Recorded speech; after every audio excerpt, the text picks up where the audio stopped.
Season 1, Episode 4 of Strange Brow Radio. My name's Tobe Johnson, and however you found us, be it merely by accident or fate, let's call it fate, we're glad you're here. You can find us over at YouTube, all social media, and if you want to hear more, well, do that. There's extra going on over at patreon.com/Strange Brow Radio. We got our 369 Club. That's a new deal. Get a load of that. Get some free merch. Some extras on there, including our mini virtual conferences we had last year as well. That's at patreon.com/Strange Brow Radio, or if you just want to make a contribution out of the goodness of your heart, you can do that. Just go into PayPal, or you can go to the banner at the YouTube site and just click the PayPal link. All right, more on our guest. We'll be right back.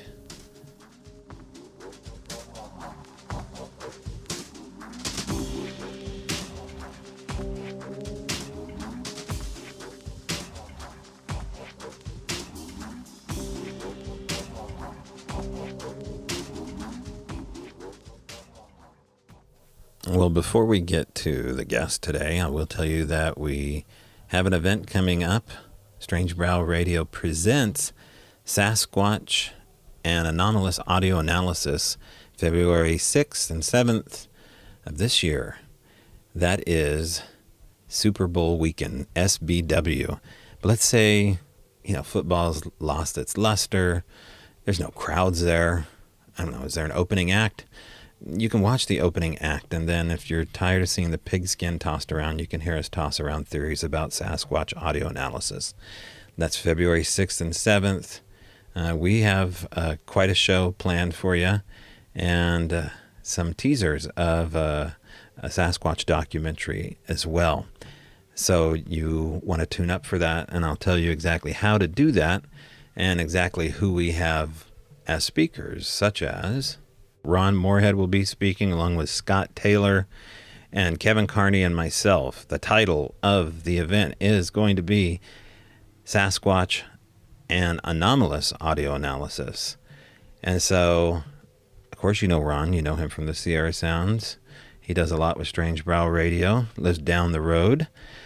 Kevin Carney is what I would call a very matter-of-fact well, Scott Taylor as well. Very matter of fact, professional, technical men who happen to lean into the stranger aspects, along with me and Ron, into not only the audio analysis, but the mystery of Sasquatch in general and everything that surrounds it. So you can sign up for that for now for free. I'd love it if you did. You can ask questions live with us as we present. We're going to dig into audio analysis, hopefully on a whole new level, a 2-day conference specifically geared towards looking into the analysis that we've gleaned while we're out in the field and share with you what we've learned. Now, we don't know everything. We're learning like you are, but when it comes to mistakes we've made, I'll cover those, and I'll make a few live with you on Facebook. I'm sure I will. So you want to check that out. It's the right group of guys to do this. And we're going to get into the nitty-gritty as far as these stranger sounds that you may catch, you may miss when you're out recording in the field. And then we're going out in the field. Ron will be coming in live via Zoom. So he will be zooming in virtually like Max Headroom, Ron Headroom. And then the three of us will all be together inside of an office up here in Arlington, Washington, taking all the precautions necessary to put on a good show for 2 days. The three of us and some more people, Brent Dill and Tommy Naff and some other people will be heading up into the remote areas of Sasquatch country. Hopefully the weather holds out, and doing an overnight and then coming back the following day, which would be the 7th, Sunday morning, to do kind of a live breakdown of how things went, probably to warm up quite a bit too, because it's going to be a cold night and we're going to be coming fresh out of the bush and going on camera with the way we look. So that ought to be good. You can see who has the best hammock hair. Yeah. At least I still got my hair. So it might be me. Anyway, check that out, February 6th and 7th over at Strange Brow Radio. Today we have Doug Hajicek, brainchild, inventor, creator. He is the Einstein meets Frankenstein who has built MonsterQuest on the History Channel. If you don't know what MonsterQuest is, well, you've been trapped under a large rock. But don't worry, we'll help you out of that large rock that is laying on top of your brain and tell you that MonsterQuest is really it was the show, a preemptive show for many young men that got interested in cryptozoology.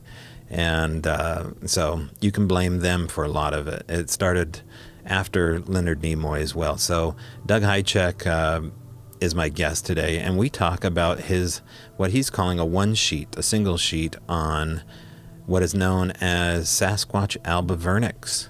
That is the chalky white handprints that I've mentioned many a times that are anomalous, greasy, oily handprints that you can't scrub out of, well, anything that they touch, really. It is a very interesting situation, and it goes back much farther than Doug's work with it.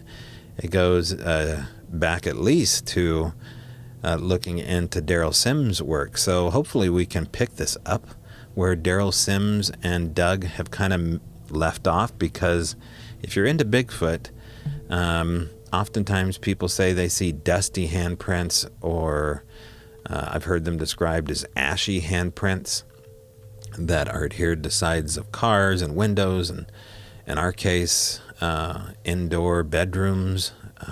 Interesting, strange stuff.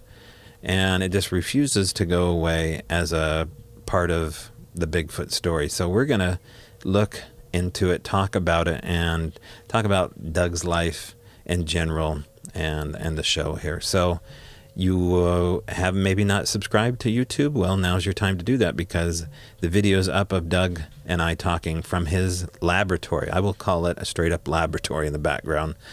And a very interesting guy, nice guy, very open, and hope to talk to him again in the future. So here is my conversation with creator of MonsterQuest and oh so much more, Doug Hajicek. All right. My guest today is Doug Hajicek, no stranger to TV and no stranger to fans of cryptozoology and all things cool and strange, including History Channel's The MonsterQuest or MonsterQuest. Hello, Doug. How are you doing, Toby? Doing good. Thanks for coming on the air today. Yeah, it's good no to talk to you again. Now, we had an initial conversation in the beginning a couple days ago, and it was in regards to, and this is where we'll start off, because I already gave a little bit of a preamble, as I said, to who you were. And so they are aware, but as far as it pertains to the paper that you wrote here, I want to get into the paper that you put out on Alba Vernix. So explain to people exactly what that paper is and why'd you write it? Okay. I think it was July, not sure of the exact month. But I'd finally seen another set of these white type fingerprints. And all of a sudden it hit me.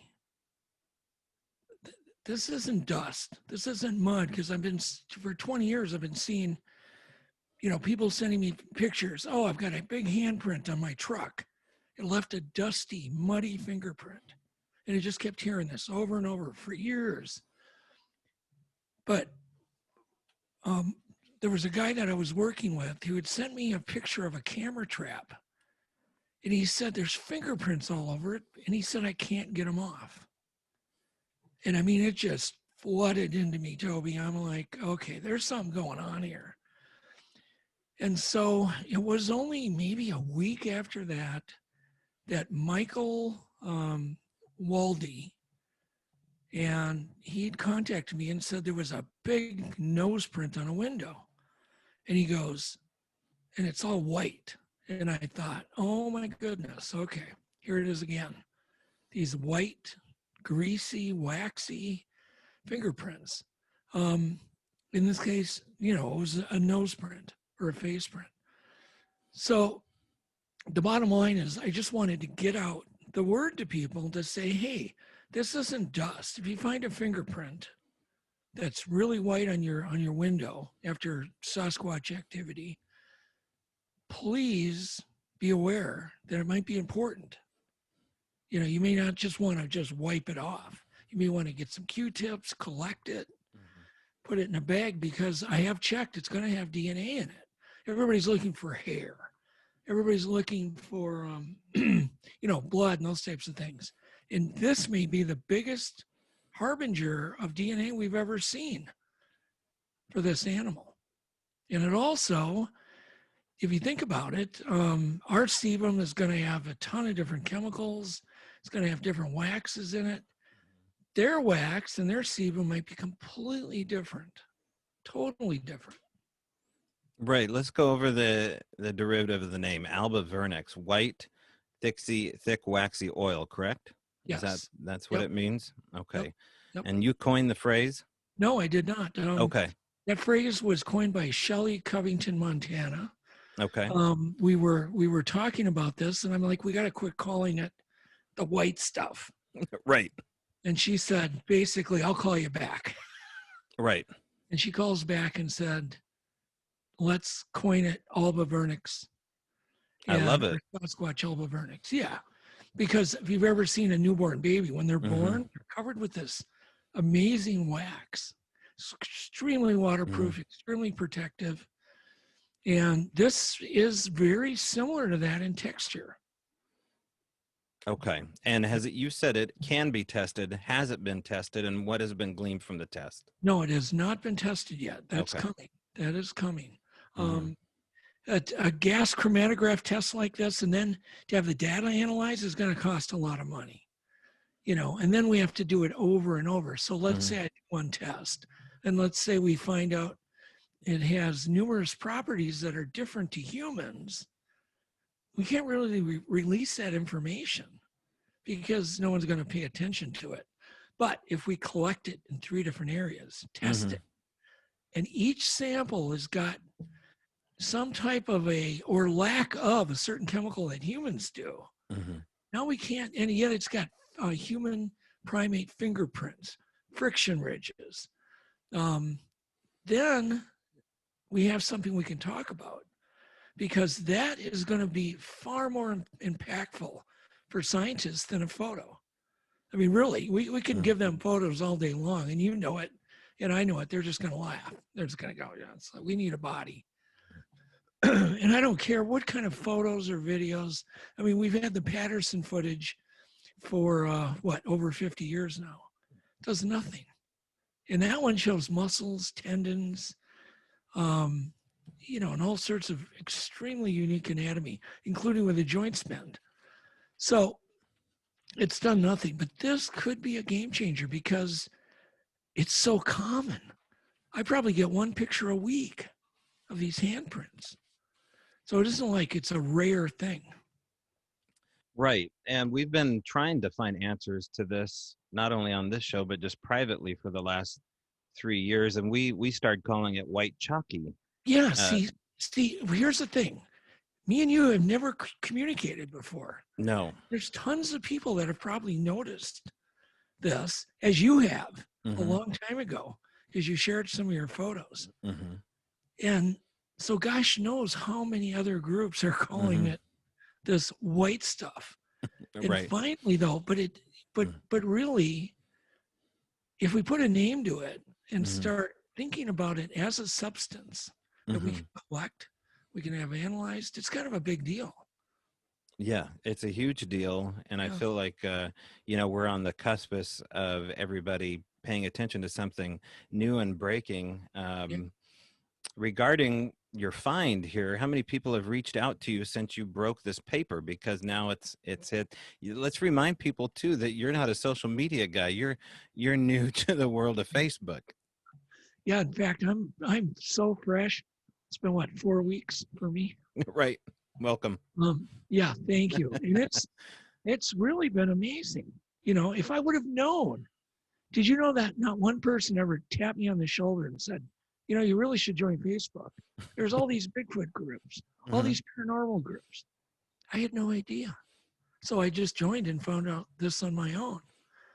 And I don't know if I have regrets, but boy, it's been interesting 4 weeks. Really interesting. I would say at least 11 people have reached out with amazing photos, and you're one of them. Hmm. That's great. Yeah, because these are people that I haven't reached out to either. In fact, I think there's only one other person that has come forward and said, you know, my dog went out in the woods and came back with this white chalky powder. In fact, it's a regular thing for her as Right, an extended experiencer of right. Sasquatch to have her dog come back with this. And so it was a relief, a really big surprise to see that there was a paper written about this. Yeah, and I just thought, I just had this wild idea. I thought, I'll do a one sheet. It's the way I communicate with executives. You know, if I'm pitching a TV show, I'll just do Hmm. a quick one sheet for a soft pitch. And I thought, I'll just do a one sheet. Threw it up there, and it was Hmm. amazing, the reactions. Yeah, it's cool because it Hmm. also gives other websites, they can just copy, paste, and bam, it's up on their website. Now, has it got the attention of the Meldrums of the world, or other people uh, scratching their heads saying, now, okay, what do we have? No, I have not heard from any other scientists or anybody who is a doctor, who has a doctorate. Hmm. I've had one conversation with a doctorate who's got a PhD, and he had some ideas, Hmm. but no one's reached out yet. But I think that'll happen soon. I really do. Right. The only other person that I've heard about a white chalky substance and relating to Sasquatch was the book Manotang by Pearl Parada. And I talked to you a little bit about the stone or rock or compound called Yes. rubidium. Yep. Yep. That was the only other person, and she has a really interesting theory on why they may use it and whether or not it's been found. And stool samples, I can't quite say, but hey, if anybody's listening to this show and you want to get in touch with me, or you want to get in touch with Doug through me, or if you want to get in touch with Doug now that he's on social media, and you have some of these prints, you know good and well that we do, and we would love to get more information out about this. Yeah, I'm hoping in 3 months we'll have the Hmm. first sample that goes out. And Hmm. the first thing I want to do is find out, are there any weird chemicals in it Hmm. other than just wax and oil? For all we know, it has some volatile compound in it because I have seen evidence it actually etches into plastic permanently. Now, Certain explain what you mean, because you're an okay, engineer. You got a scientific mind. What do you mean etches in? okay. So there's certain plastics like styrene plastic, Hmm. ABS plastic, and so on. It's sensitive to volatile compounds like MEK or toluene, or even gasoline can dissolve it. Um, and these fingerprints were etched in. I mean, they couldn't be washed off. Hmm. Scrubbing, they couldn't be washed off. And these are detailed fingerprints. I mean, they're so detailed you can see the sweat pores, but yet it's etched right into the plastic. So that tells me there may be VOCs, which is a volatile organic compound. But that VOC could come from something they're eating. It could be a plant. It could. Who knows? We don't know anything. All we know is we have things to test. That's all we know. Now, there is a collection kit too that people can make. Yes. Can they make this on their own, or Yeah, can they they get it? could. Hmm. I recommend they go to Shelley Covington, Montana's Facebook page. Hmm. Get a hold of her if they need any information. She's happy to tell people how to make their own kits. Right. She has kits for sale. Um, it's certainly the main thing to collect DNA is it's got to be dry. You got to keep it dry. You don't want to put it in plastic necessarily. A Q-tip would be a great way to collect anything. Hmm. Put it in a paper envelope. Hmm. Store it dry. It doesn't even have to be refrigerated as long as it's dry. That's the key. Should we assume, Doug, that most impressions, since they are oily and waxy in nature, Yep. face, feet, hands, any kind of body, any sebum, it won't necessarily always turn white, but should we assume it has that same compound that this white substance does? Yeah, it seems to have either, and I've seen the chalky, where it's more chalky, and I've seen it where it's more smeary, but they all have the same color.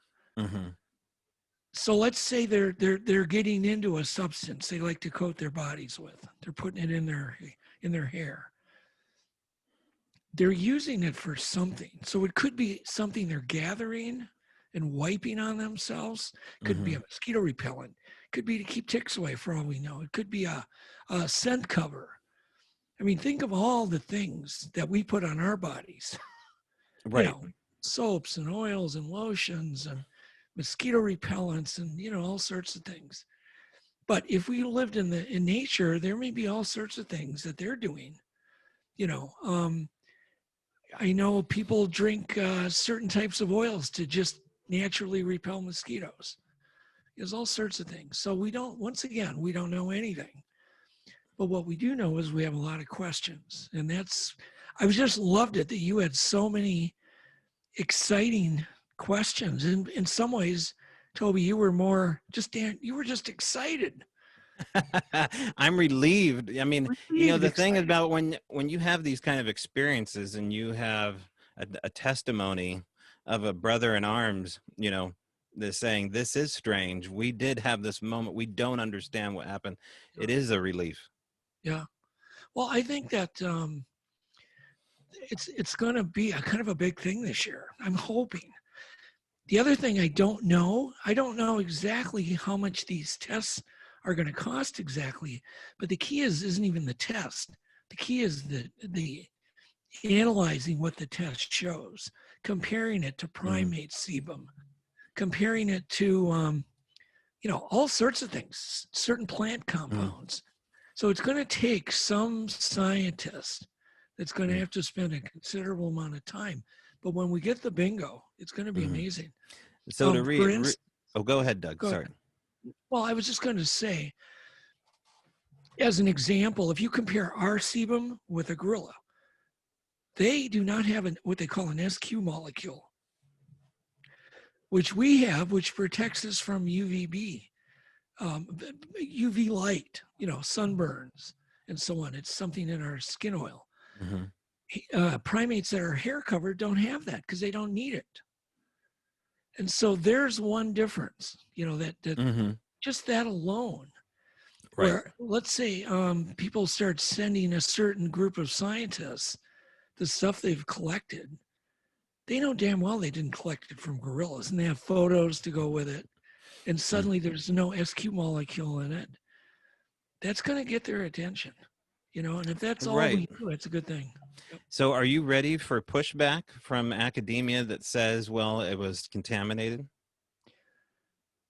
Oh my goodness. No, not on this one, because for instance, we have 60 specific wax compounds in our sebum. Who knows the differences that are going to be there?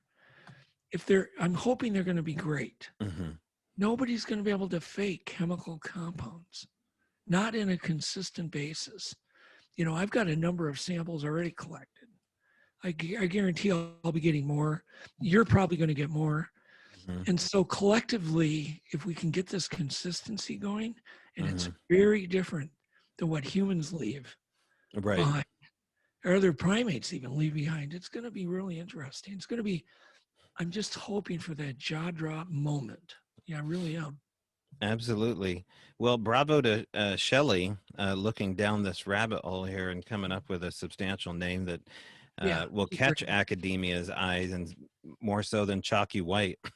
And so that's fantastic. So for anybody that has this on their window right now or on their car door, and all they have is a means to go collect the sample, haphazardly, what could they do to collect the sample, and should they save it or send it, or what should we do?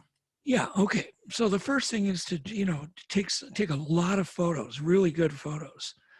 Try to get into the whoops and the whorls, any dermal ridges. I mean, you should try to get so good and get the lighting so you can actually see. There's a lot of sweat pores on our Mm-hmm. fingers, on our palms, and their sweat pores seem to be quite large. So try to get some really good photography, which it's amazing. I've got a number of photos now, even showing not only the friction ridges, but these amazing sweat pores, which are really would be hard to fake. Then it would be a matter of it's on photoing it. You could take a small sample of it on a number of Q-tips. One could be for DNA. One can be for the compounds. The other one is to lift it. Actually lift it on clear tape. And I think there's some clear contact paper, but you're going to want to dust it. Some kind of fine. Shelley was using some type of a really fine makeup dust, and she was lifting prints. It seemed to work really well. Yep. Okay. But I would definitely. She's going to have a video out real soon. That's going to go up on the Olympic project. I think it's days away, and it's going to go into great detail. Okay, that's fantastic. Project, yep. Yeah. Well, let's get into some new territory here because this is a project that is underway. And again, if people heed Doug's words, you can collect those samples and save those and preserve those. I'm thinking of a couple people in particular that I just spoke to in the last couple of months about impressions, so I'll get a hold of them. And but you mentioned, let's just go into the world real quick of Patty, because not a lot of people know the work that you've done privately looking into the PG film. But going over your bio here, Doug, you're the only person to do a 3D animation of Patty's rotating left leg and with something you call the mountain gate. Is that correct? Correct. Yep. Okay, so what's so unique and why spend the time looking at Patty's left leg? Okay. Well, it isn't just her left leg, it's both of them. You can actually see it in both legs. So one of the things that I did was obviously listen to people like Grover Krantz, who said, well, they had compliant gait. Everybody just talked about the compliant gait with the knees never locked, right? And Jeff Meldrum, he's kind of is stuck on the mid-tarsal break. But that seems to be where everything just quit. And I'm looking at this footage going, oh, there's a whole lot more going on than just a compliant gait. Yeah, I see the knees, but I'm also, I noticed the legs literally splaying outwards, where this, if the tip of my hand is her body, the legs were splaying out like that and like that. And then I saw this swimming action going on where one hip would rotate in order to place the foot in a straight line, like a tightrope walk. And I just kept studying it, looping it. I'm sure everybody thought I was crazy. It's down in the basement for, hours every night, just looking at this footage. Right. And eventually it hit me exactly what it was doing. And where it was, the knees were basically knocking in and then splaying outwards. In other words, similar to like a Peruvian horse gait. And if anybody knows anything about certain horse gaits, they walk that way and they're trained to walk that way for smoothness. Well, what is the one thing we always hear about Bigfoot? Everybody goes, oh, it glided across the road. It just floated across the road.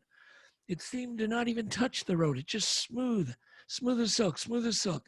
If you hear that once, you've heard it 1,000 times. And when I was actually working with some Peruvian horses and filming them with a high-speed shutter from the rear. And I was seeing the same darn thing. It was like, it just, once again, it's kind of like the white stuff, it hit me. It's like, this is something that is designed to be extremely efficient and to be extremely smooth. And then you go, well, why wouldn't some creature need smoothness? Well, if you've ever tried to look at something while you're walking, it's not easy because your head is bouncing. There's a lot of pixel smear, even with our eyes. But if you could walk at a good pace and have everything extremely smooth, it's going to improve your vision while you're walking 50%, if not more. Well, That's even just you as one. a cameraman knows the benefit of a gimbal. And so Oh, you're talking exactly. literally about a locomotive gimbal for Yep. not only now, do you think it's primarily for vision's sake? Is that the I think fluid? it's two things. Well, one, if you're going up and down, you're using Mm-hmm. energy. Mm-hmm. It's wasted calories. It's wasted. When we walk extremely inefficient. But if you can just smooth it all out, Mm-hmm. you're going to just save a ton of energy. And so that would tell me that maybe they are long distance walkers, meaning, they've kind of evolved to migrate, to Mm-hmm. move from one food area to another, to Right. move from the bottom of the valley up to the mountain, that they're moving a lot. And that, of course, made sense to me too. And your gimbal analogy is perfect because, how much better does that make the camera vision? I mean, is it 50% better, 100% better? It's extremely better. Night and day. And it doesn't matter if you're running, Yep, it's still that liquid movement. right. Mm-hmm. So I'm just watching this and watching this. And once again, meanwhile, I'm taking real time reports, and people are just out of the blue. They don't even know anything about Bigfoot going, it glided across the road. And I'm just like, okay, I'm on the right track here. Right. And so I wanted to animate it just so I could see it, so I could see it walking to me, so I could see it walking away from me, so I could study it further. So I did it for my Mm-hmm. personal reason. And yeah, it's a little clunky, the animation, but that didn't matter to me. That it was a little bit clunky. I wanted to just envision what it's doing. And I can tell you, it's very similar to a Peruvian Mm-hmm. horse, in which they call their gait the mountain gait. They're designed, those Mm-hmm. horses are designed to climb mountains, keep everything smooth, and climb Mm-hmm. down smooth. As far as the footage itself, you're a camera guy. We've heard what the likes of Bill Munns has said and Yep, Disney have said yep, as far as the footage itself, and then Bob himself. yep. What would it take, Doug, to hoax that back in '67? Oh my How God. much money would that first take? What Just to it's give you an example, did you know, a lot of people don't know this. I spend probably at least 3 hours a week on the phone with experts still talking about the PG film. Today, I had a two and a okay? half Then hour. I'm not out of bounds asking then. No, no, no, no. Okay. I spent 2.5 hours today on the phone with Bill Munns and another gentleman who had a million questions who's about to make a film. And I told him, I said, hey, let's get Bill on the phone. And he had a million questions. Mm-hmm. Bill answered all of his questions so well because Bill is an amazing communicator. I don't think anybody communicates like Bill Munns does. And the guy went, you're kidding me. These things are real then. Wow. And just by Bill's Mm-hmm. explanations, which I know all of his explanations, but I'm not Mm-hmm. as smooth as Bill is, Right. is, is communicating them. But I mean, okay, the joints, human joints don't bend. Were the Patterson creatures bending? The torso is too long. There's maybe a small population on an Indonesian island that has that body ratio. It's not something Roger did. Mm-hmm. Um, the muscles, the jiggle, the thigh when it pounds on the ground, the breasts jiggle Mm-hmm. exactly a certain way. The skin folds in the armpits, the tendons, Mm-hmm. um, the amazing walk, not only the compliant gait where the knees never lock. Mm-hmm. Have you ever tried to walk on a tightrope when there isn't a tightrope to walk on? You tip over constantly. Right. Don't put a gorilla suit on and try to do that. It's not happening. Mm-hmm. If you've ever been to Bluff Creek, Toby, a lot of people have gone there.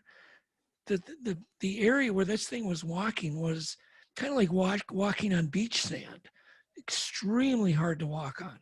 It kind of makes you already tip because the sand is giving way. Um, the hair.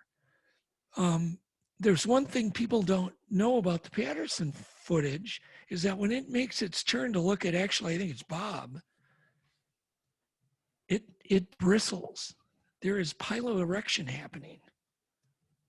I've never heard that before. No, the only way you're going to see it is to get a very good copy of the original, do a 3-light transfer real time, put it up on a 4K monitor like I have, big monitor, and watch people's jaw drop.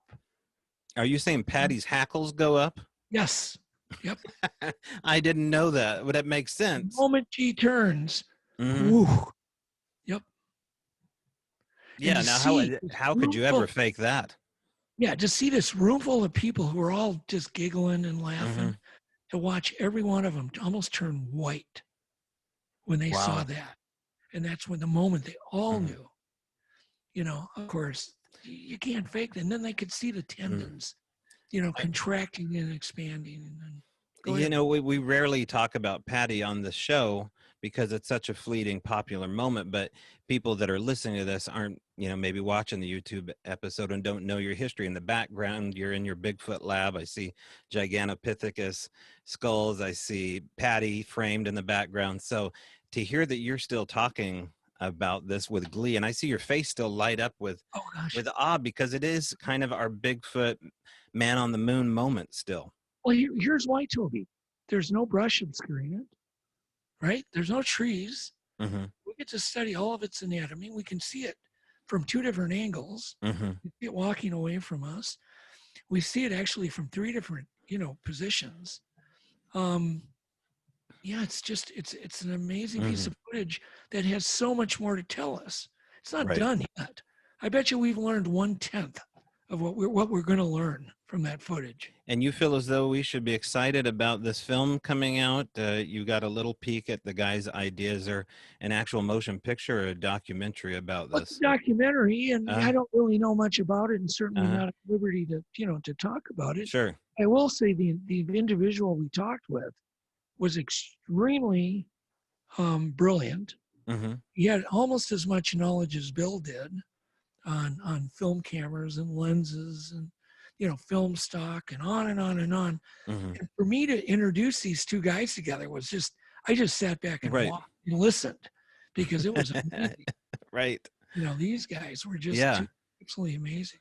And you've taken a look down this road. I mean, with Legend Meets Science, Oh yeah. you took a long look down this rabbit hole. So it's been explored on one angle. This feels like maybe it might be a different angle, a more in-depth Well, look. Is that possible? yeah, yeah, possibly. And there's Mm, also some new things that have come to light which are really interesting, which basically debunk a lot of the it debunks without debunking. And I don't really want to talk about it yet because we just right. found out about it today. Okay. Um, but There's there's, exciting stuff on the horizon. put it this way, it backs up the film. Okay, Okay, great. it backs it up even Mm, more. Um, a lot of the arguments that people have really don't hold up. You know, they just don't. But some of the solutions to those arguments mm, don't make those other arguments wrong. They mm-hmm, just make them both right. It's kind of hard to explain. But the Patterson footage has got a lot more to tell us. mm, There's a number of AI things that I'm planning on doing.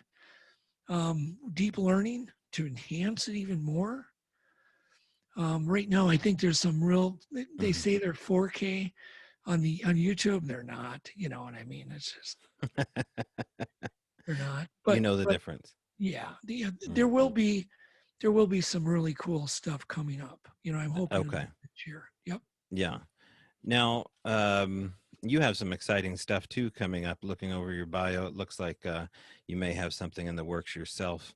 Taking a look down this Yeah. rabbit hole. Yep. I've got a new project. Once again, until my contract is signed, I don't want to talk too much about it. Mm-hmm.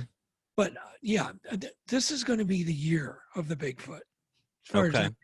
Last year was UFOs. This year, yeah, it's yeah, all Sasquatch. exactly. Yeah, and I Well, really am hoping there'll be some major breakthroughs this year. I've already got major breakthroughs, but I got to get them out to the public. okay, one piece at a time. Yeah. Now, when you were just speaking about some of these new things coming up, you know, I sense a little bit of frustration, not only the fact that you can't talk about it, but I think it's a nice way to say interesting data, these frustrating elements that come up related to the phenomena. that kind of confuse science. It's as though you can't reproduce the science. It's unheard of science. It gets very frustrating very quick, especially if you're looking into the DNA. And so let's talk about some of those frustrating attributes. Now, you worked with Les Stroud on his Survivor Man Finding Bigfoot. Now, Les has come out and talked about some of these frustrating attributes as it relates to his experience while he's filming. One of the things that Les has spoken about on Joe Rogan is being pinned in his tent while there were supernatural things going on outside of his tent. This is not uncommon territory for people that go into Bigfoot habitat. Have you ever experienced anything that would be similar to what Les described? Well, it's a number of things. One, I do find it odd that I've gone to so many locations and had activity. I find that odd. My son finds that extremely odd.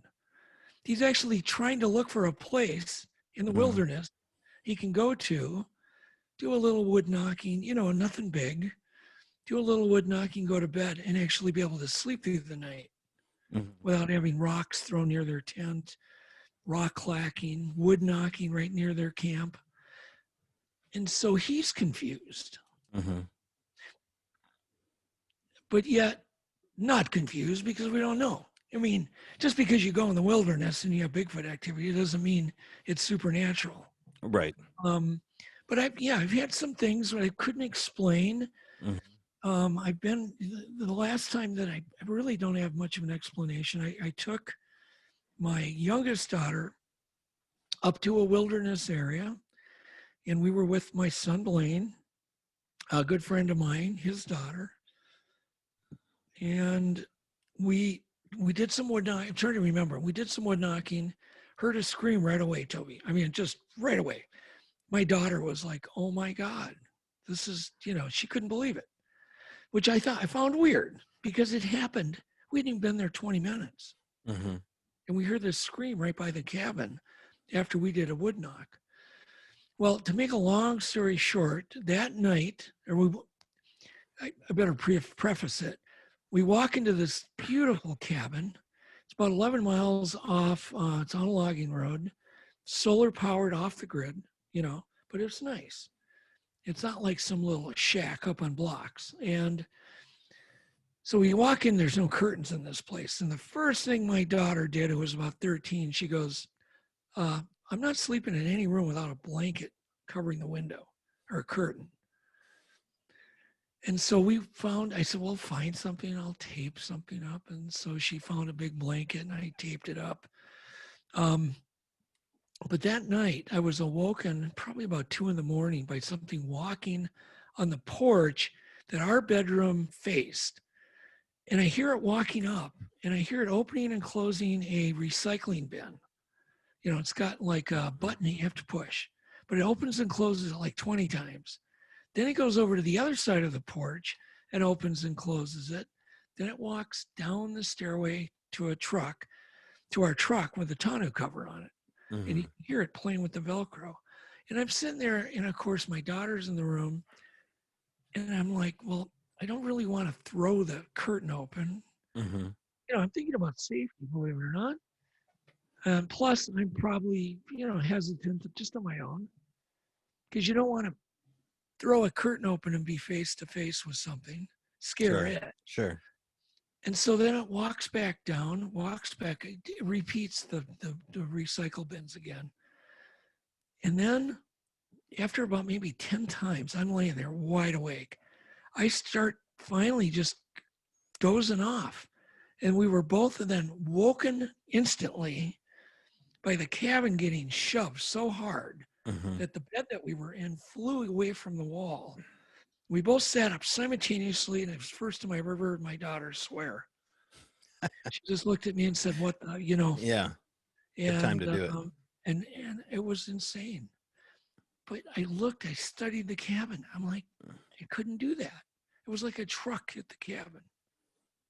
Okay, so do you have an explanation for that? Well, let's think out of the box. If it wasn't let's say it was some kind of energy field, is there anything that we have that we're even toying with that could reproduce that sound or make you think that you felt it and heard it, or was that a physical moment at all? Don't know, but the Hmm. bed was pushed away from the wall. Okay, that's Oh, pretty it did fly physical. away from the wall. Oh yeah. Yeah. Okay, so it wasn't like a screen memory or anything. No, no, we both sat up. You know, Right. it Right. was violent, Toby. Yeah. But what Okay. was cool is that every night it attacked another wall. Oh It wow. went around the entire Hmm. cabin night after night. Hmm. And we even predicted Joe. He was on the last wall. We said, "Well, tonight's your night," because what it would do is play with stuff, you know, around the cabin, throw rocks, threw a lot of rocks at the cabin, not violently, but then it would do a grand finale right before dawn. And that would be a big boom. It would throw something, and that was our grand finale. I don't know. I don't think it was a screen memory, but you know, who am I to say? Well, okay, so if you didn't, did you find anything on the ground that would be indicative of an object being thrown? No, here's the thing. This cabin was just completely surrounded by broken like granite, big Okay, chunks of granite, just covered. So they didn't have any. So they had no maintenance. They didn't have to have weeds growing up around the cabin. gotcha. And so this thing could come out of the forest and step on big rocks, Hmm. and then step on the granite. Okay. So we never. But on the porch, Hmm. we found little rocks, recorded them with audio recordings. Hmm. All night long, we got a ton of recordings of this thing messing with the cabin. With everything that you've been involved with, as far as camera systems, many camera systems that you've invented or retooled, how do you Yep. think has that hindered our approach into looking at this subject, or has it helped it? And what do you think we can do different in the future, Doug? Well, I put it this way: I haven't given up yet, but I've been made a fool of for 20 years. These things have made a fool out of me because no matter what I come up with, Hmm. they always let me know they just beat me. Right. I've done things like mechanical things.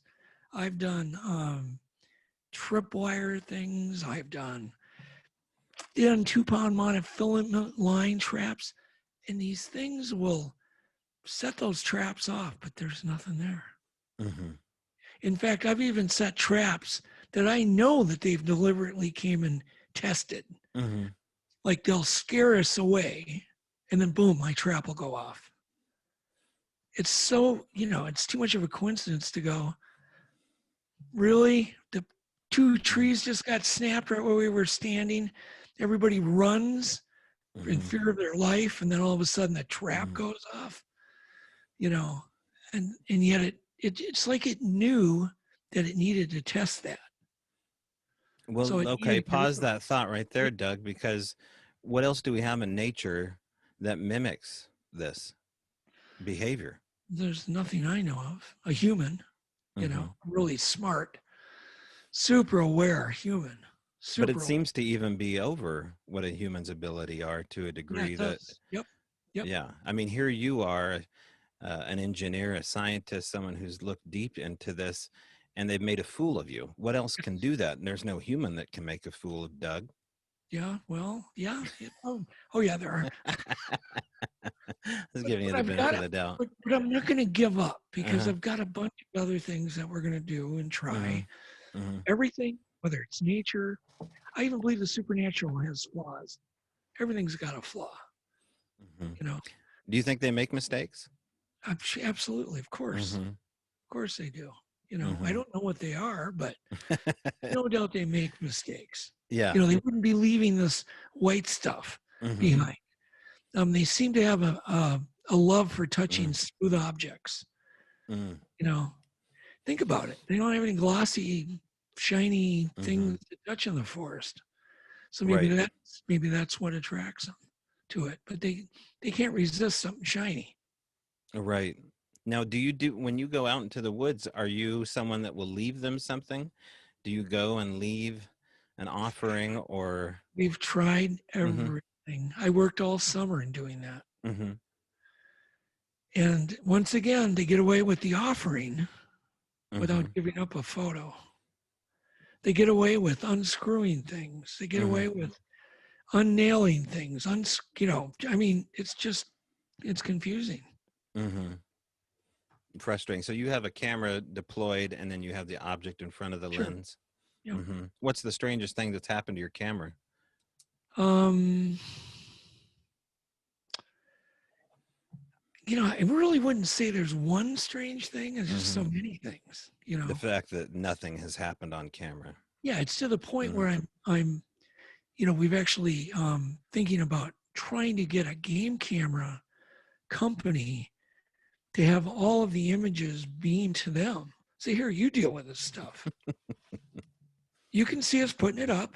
Right. You can see us putting this whatever object is or Mm-hmm. food, and then you explain to me Mm-hmm. why it's missing. Now, do you see the food actually disappear from one shot and then it's gone on the next shot kind of Yeah, deal? right.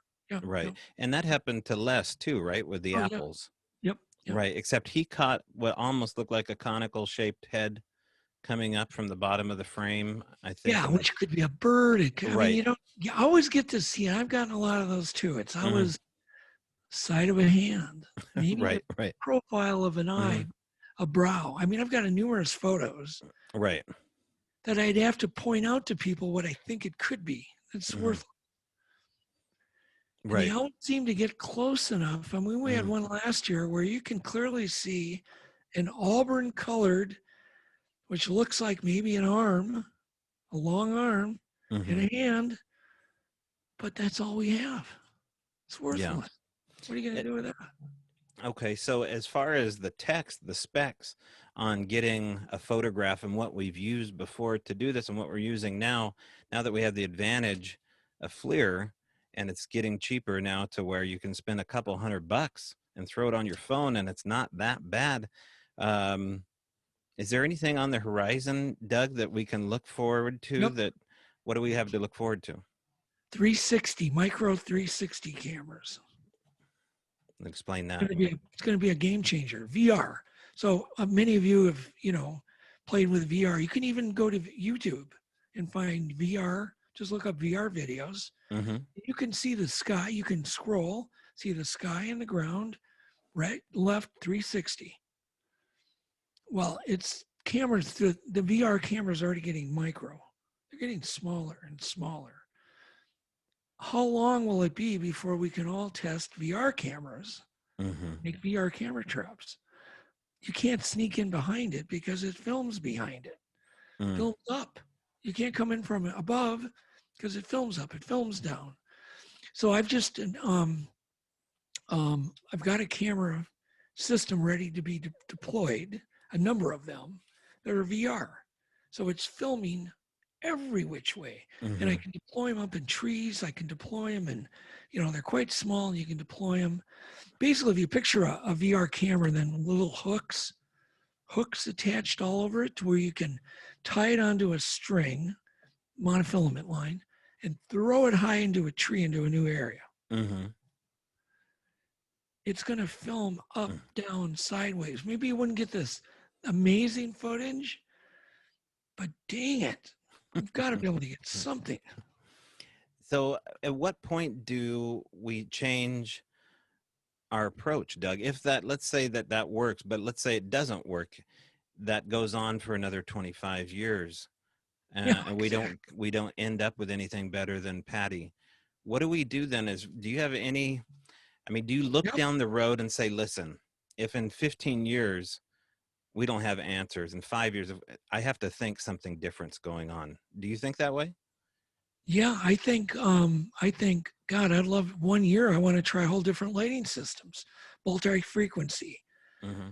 UV lighting systems. Mm-hmm. I want to project lighting systems that right on the edge of microwave, like literally right on the edge. Mm-hmm. There's all sorts of things that have not been tried. Even multi-frequency lighting systems Mm-hmm. that are literally just turned on. Mm-hmm. And left on with some kind. some type of a, a bait or something to draw them in. Okay. You have no idea. Look at all the weird stuff people photograph with IR lighting.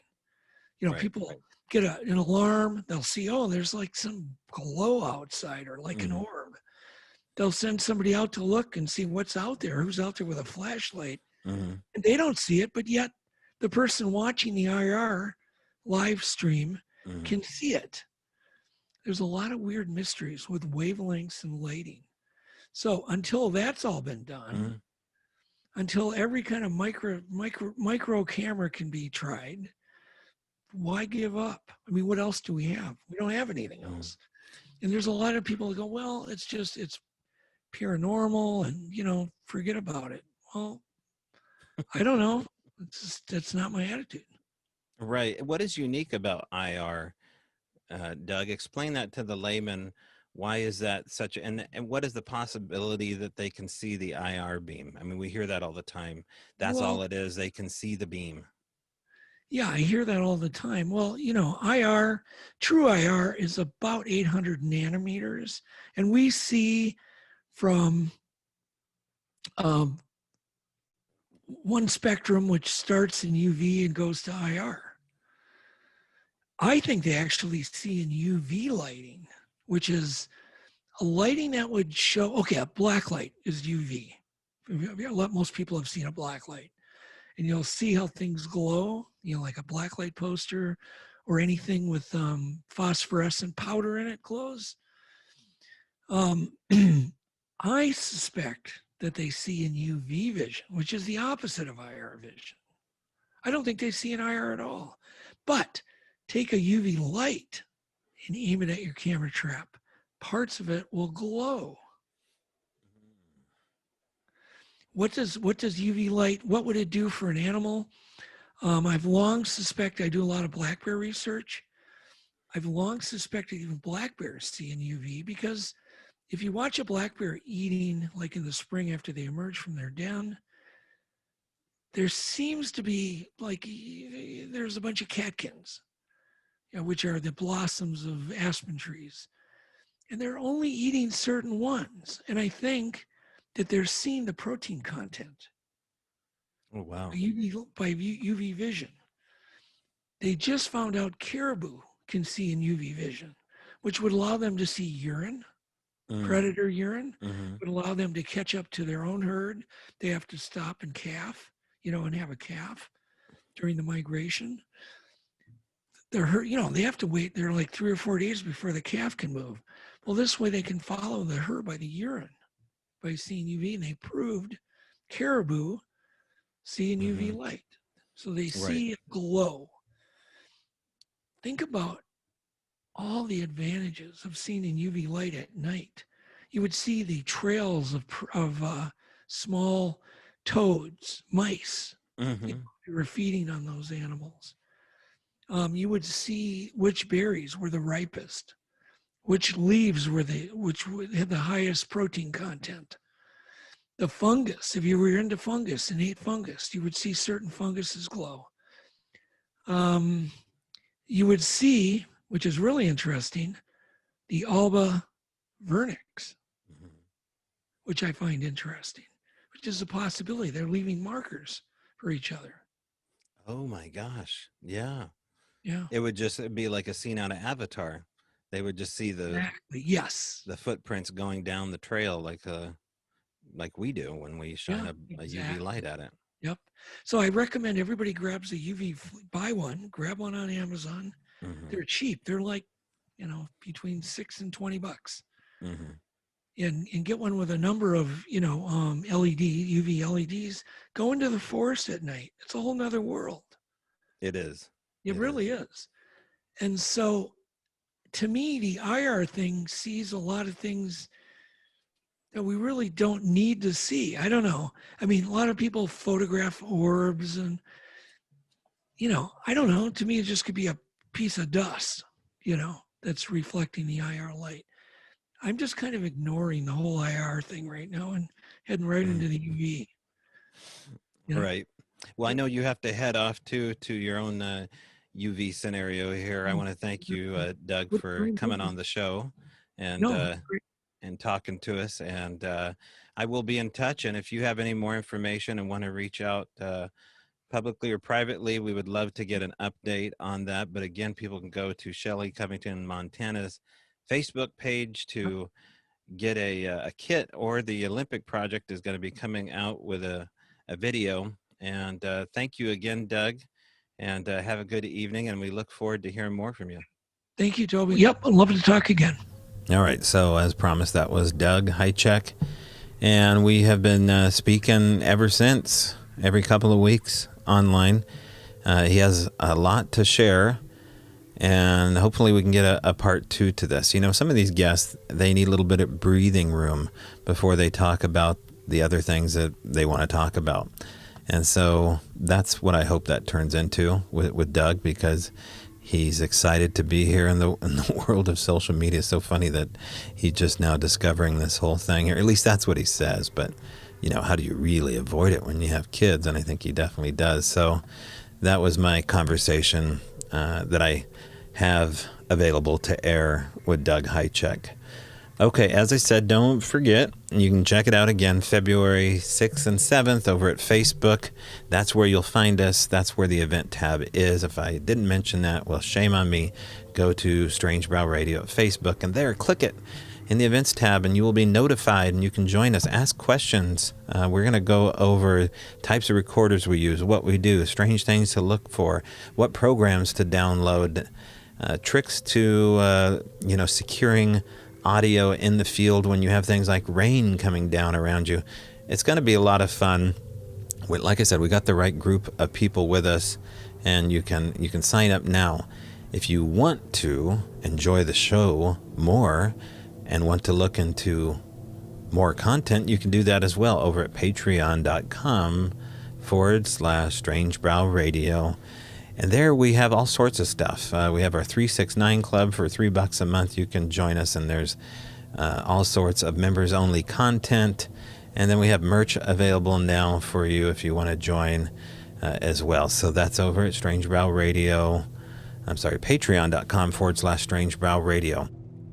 Also, I have another episode coming up here shortly for you as well. So it'll either be episode 5 of season 1 or season 2, episode 1. Back-to-back episodes expected, including my conversation with co-authors of Where the Footprints In, Volume 2, with Joshua Cutchins and Timothy Renner. Now, you don't have to leave your brains at the door to look into the paranormal. Oh, excuse me, there's a new word in town for explaining what the paranormal is. The phrase is counter-reality interaction. So you don't have to leave your brains at the door to entertain that. No. And you'll see that every bit of the way talking to these two gentlemen. You probably already know all about Timothy Renner's show and Strange Familiars, but do you know about Joshua Cutchin's work? Well, you certainly should. And when I air that episode, we are going to announce our next Strange Stroll, which will be coming up here soon. It's a lot of fun for me. It's a lot of fun for you. You get a vote on where I go, what I bring, and it's my way of giving back and immersing myself in the phenomena, if not for the whole evening, for a long while. So stay tuned for those, and you can find out more about the previous ones over at YouTube. Sign up for that, subscribe. I think we're getting over 1,000 subscribers, and let's just keep growing those numbers by sharing content. All right, that's it for me. Have a good weekend, and of course, I will see you in the trees.